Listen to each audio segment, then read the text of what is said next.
the operating system.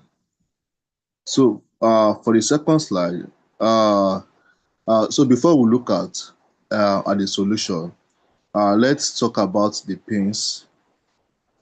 So traditionally, to monitor or secure our cloud applications, I'm still on slide 2, please. Yeah. So to monitor or secure our cloud applications, we have had to inject helper programs, right, which we call sidecars, next to every single app container.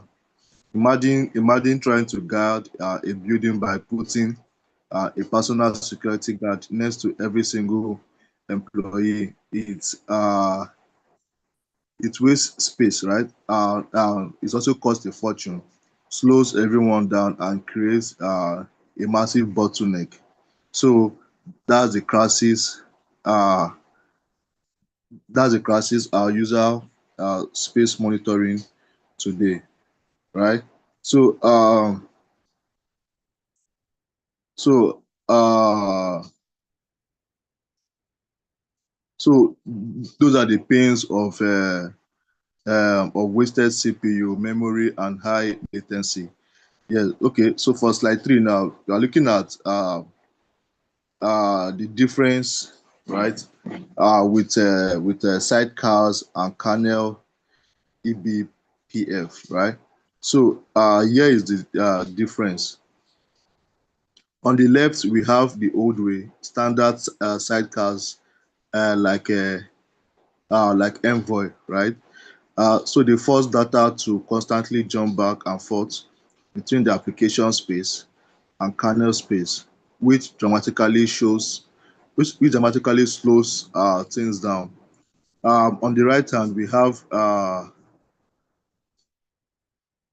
my topic today, which is eBPF. Instead of putting a guard next to every employee, we put one smart automated camera system at the main entrance. The kernel eBPF runs safely right inside the operating system, observing with zero instructions. Uh, uh, so to slide 4 now. Please, next slide. Yeah. So the kernel layer ground truth, right? So why is the kernel the perfect place to do this?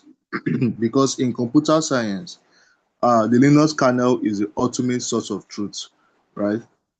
Uh, every time a container wants to send a network packet or write a file or even start a process, it must ask the kernel for permission by placing eBPF programs at this gate, right? So we achieve unescapable visibility, even if a hacker compromises an application container, they cannot hide their actions because the kernel sees everything, right? So it is the unbypassable checkpoint of the entire computer, which is the Linux kernel, right? So the next slide, please. Okay. So on this slide now, we have the 3 domains of eBPF impact, right? So eBPF isn't just a monitoring tool, right? It changes 3 massive domains, which are the accelerated networking, which is by bypassing old slow network pathway tools like Silom and speed up network traffic by 30 to 40%. Then we have the zero code observability. So we can see database queries and API traffic instantly without modifying a single line of application code, right? Then the third one is the real-time security, which is the SecOps, right? Security operations. So we can detect and stop containers breaches at the kernel level before they can cause damage. Then eBPF is a multi-tool that solves networking, visibility, and security all at once, right? Yeah. So disseminating operational overhead, right? So let's look at the numbers now. So traditionally, monitoring agents are noisy and resource heavy, but eBPF cuts that CPU and memory overhead by a massive 80%, right? Um, as you can see from the formula on the slide, right? Instead of copying massive streams of raw data to user space, where we waste CPU filtering it, eBPF filters the data inside the kernel first. We only send the important alerts up, uh, saving millions in cloud infrastructure cost, right? Uh, yes, so we use the math ML formula, right? The math machine language formula to show technical rigors, right? Explaining that filtering at the source is why eBPF is so incredibly efficient, right? So we move to the next slide now. Yes, thank you. So zero instrumentation tracing, right? As developers, we hate modifying our code just to add monitoring libraries. It requires constant updates and coordinations. With eBPF, deploying is instant because it hooks directly into the OS kernel, which is the operating system kernel. We can map out our entire cloud architecture in under 30 seconds, right? Regardless of whether our app are written in Go, Java, Python, or Rust, right? It is completely language agnostic. Then no SDKs, no library version conflicts, and instant setup. So next slide, please. Okay, so on this slide now, we are looking at the um, architectural, architectural paradigm matrix, right? So this matrix summarizes the architectural leap we are making, right? So traditional agent requires container modification, heats up massive CPU, and can be easily turned off if a container is hacked. Kernel native eBPF is completely zero code, right?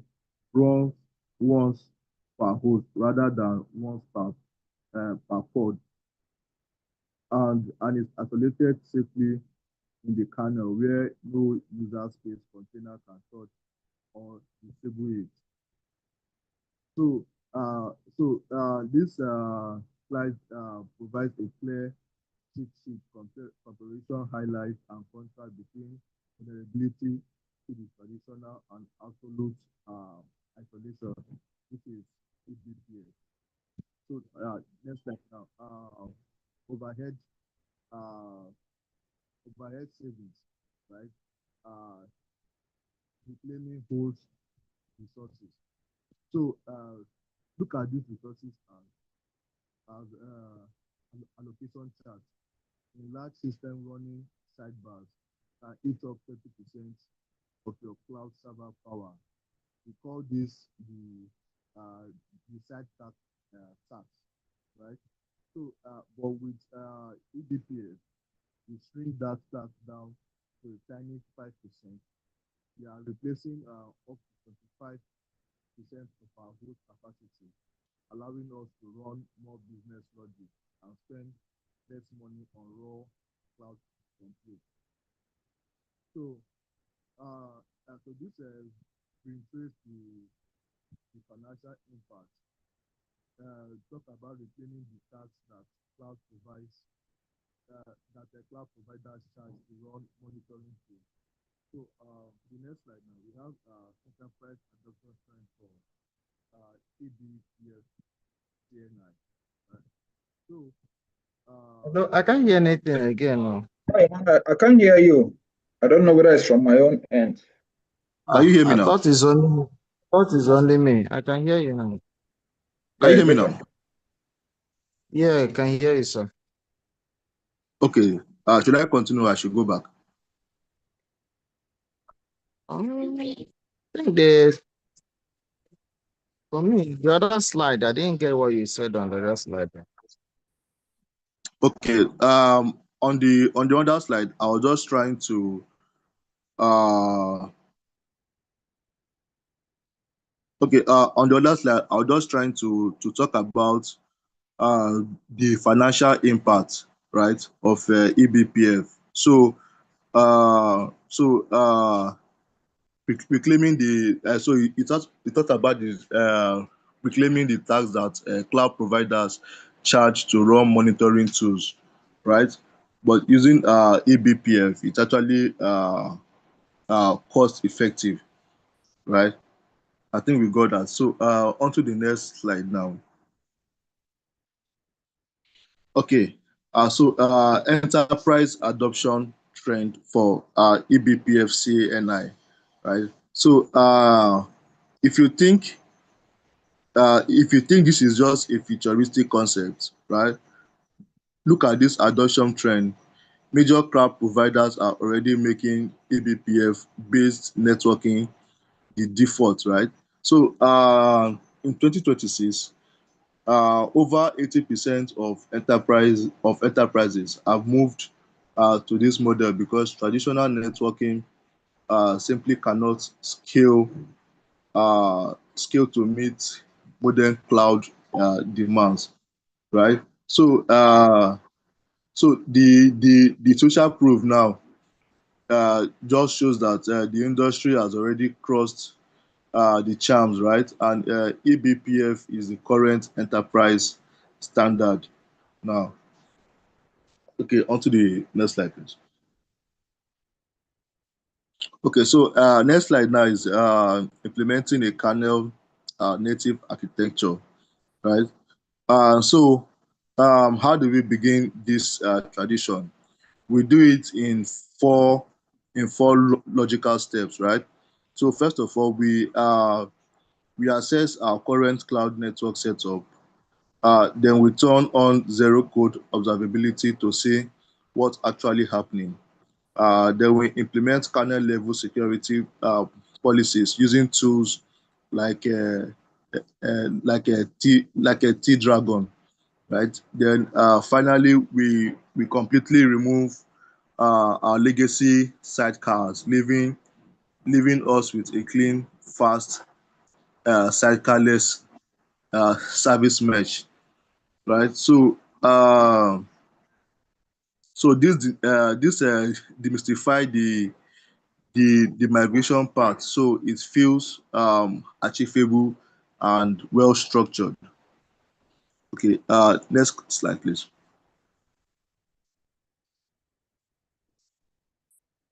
Okay, so we are looking at the kernel native discussions, right?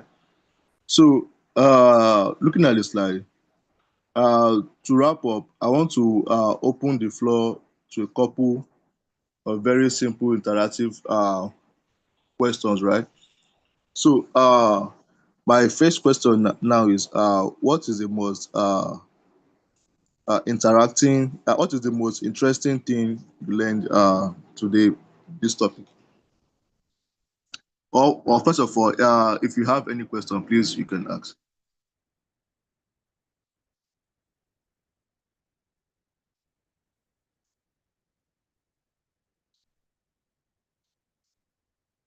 Is anybody with a question? Okay, good morning, Mr. Emmanuel. Yeah, good morning. Okay. That's a wonderful presentation. Please, I want to ask, what is the main function of a sidecar in What is it? in you mentioned sidecar Yes, in one of your slides. So, yes. what is the main function of sidecar in preventing maybe um um a a web browsing, or a, let me say, a bank app? Because Okay. it's just like, I don't know if you get the question. Yes, I got you. Do you get my question? Yes, yes, Okay. yes. Please, can you just explain the main function of a sidecar in implementing, maybe you want to implement it in a web browsing or a bank? Let me just use a bank app or a messaging protocol like WhatsApp. Okay, okay, okay. So first of all, when considering how Sidecar protects a web browsing setup, right, or a banking application, like you said, right, its function is to act as a zero code security and traffic proxy, right? So a sidecar is a secondary helper container running directly alongside the main application. So so it sits as you sit like an unbypassable personal security guard, right? That handles all the complex security, encryption, uh, inspection of work. So the main banking or web application code doesn't have to, right? So just it's like the sidecar protects those web browsers or banking app uh, from facing backend services through several critical functions, right? So I don't think I hope that explains it. Thank you. It does, but okay, now, using a sidecar. Maybe Yes, we are implementing a sidecar in a web yes, browser. yes, It will be changing, maybe the way you set it up. It will be changing your certificate every 60. Let me just say every 1 hour, 60 minutes. It will be mm, generating a new certificate for you if you are implementing yes. in a web browser. So I that actually explained it. Thank you so much. I get it. Oh, okay, okay, okay. That's right. Okay. Any other question, please?